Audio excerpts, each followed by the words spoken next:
Élèves de troisième et de seconde, nous allons résoudre ce système d'équations à deux inconnus par la méthode de substitution. La première des choses à savoir, c'est de numéroter d'abord nos équations. Et c'est ce que nous allons faire. On a dit équation 1 et équation 2. Et la deuxième méthode, c'est d'exprimer une inconnue en fonction de l'autre. Dans le cas de notre exercice, en regardant l'équation 1, nous avons 3x moins 2y moins 7 égale à 0.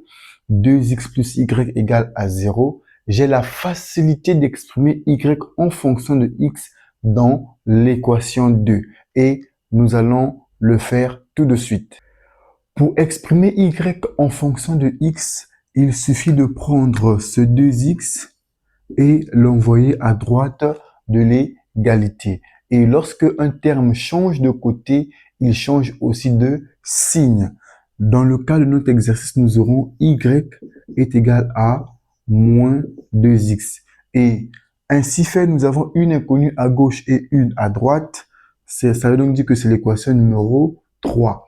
Et je mets déjà un signe ici pour dire que l'équation 2, je l'ai déjà utilisée. Je ne peux plus l'utiliser à nouveau. Donc, on va remplacer y égale à moins 2x dans l'équation 1. Voici notre équation 1. Nous allons remplacer y par moins 2x. Nous aurons ce qui suit. 3x moins 2 facteur de moins 2x moins 7 égale à 0. On effectue les calculs. Nous aurons 3x plus 4x moins 7 égale à 0. 3x plus 4x, ça nous donne 7x. Et le moins 7, on l'envoie à droite, ça fait donc égal à 7. Et celui qui multiplie quand il va à droite, c'est pour aller diviser. Et nous allons trouver x est égal à 1. Voici la valeur de x trouvée. Nous avons trouvé la valeur de x qui est égale à 1. Et nous allons la remplacer dans l'équation 3 parce que l'équation 1 aussi a été utilisée et il faut toujours raisonner lorsque tu résous un système d'équations.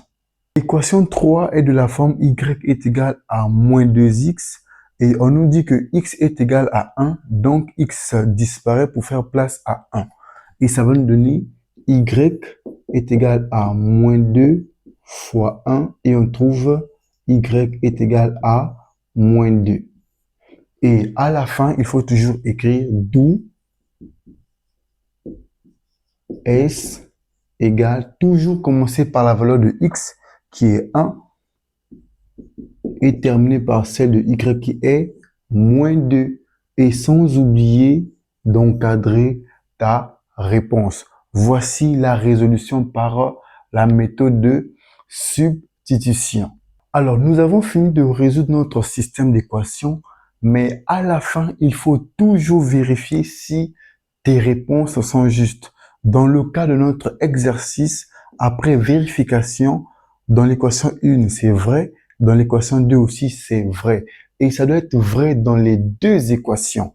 Et pour t'appliquer, je te laisse un système d'équations que tu peux résoudre et me revenir en commentaire en cas de difficulté.